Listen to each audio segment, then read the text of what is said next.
সুপ্রিয় ভিউয়ার, আসসালামু আলাইকুম। তো আজকে আমি চিংড়ি মাছের খুবই সাধারণ একটা রেসিপি শেয়ার করব। আমি যেভাবে চিংড়ি মাছ রান্নাটা পছন্দ করি আপনাদের সেটাই রান্না করে দেখাবো। খুবই সিম্পল রান্নাটা। আমি এটা চিংড়ি মাছের মধ্যে লবণ এবং হলুদ দিয়ে চিংড়ি মাছটা মাখিয়ে রাখছি। আমি খুব অল্প মশলায় চিংড়ি মাছটা রান্না করব। আমি প্রথমে চিংড়ি মাছটা তেলের মধ্যে দিয়ে এটাকে হালকা করে ভেজে নেব এপাশ ওপাশ। খুব বেশি ভাজা যাবে না, খুব বেশি ভাজলে চিংড়ি মাছটা শক্ত হয়ে যাবে। তো আমি এটাকে উল্টে দিচ্ছি।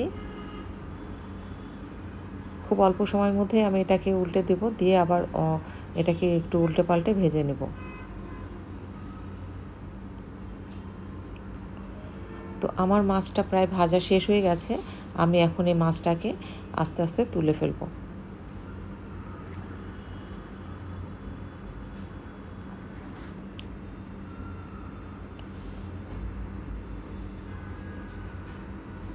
আমি একটা বাটির মধ্যে মাছগুলোকে সব তুলে ফেললাম।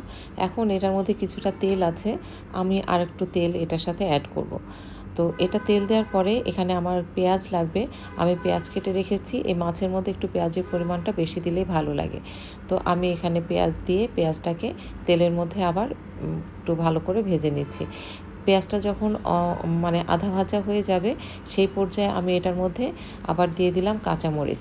এটা একটু মরিচের পরিমাণটা এটা বেশি হলে ভালো লাগে, একটু ঝাল ঝাল, এটা খুব টেস্টি হয়। তো আমি এটার মধ্যে মরিচটা দিয়ে দিলাম একটু বেশি করে।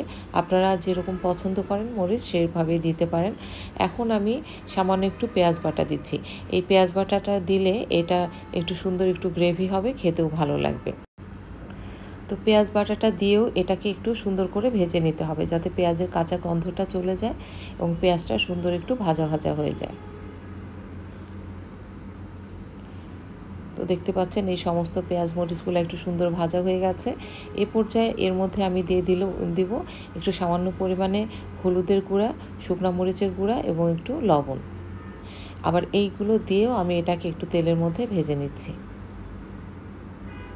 আমি আগে বলেছি যে এই মাছটা একটু ঝাল ঝাল হলে খেতেই ভালো লাগে, এজন্য আমি একটু এটার মধ্যে একটু বেশি পরিমাণে মরিচ ব্যবহার করি। শুকনো মরিচ এবং কাঁচা মরিচ দুটোই দিয়ে এটাকে একটু ঝাল ঝাল করে আমি এটাকে রান্না করি।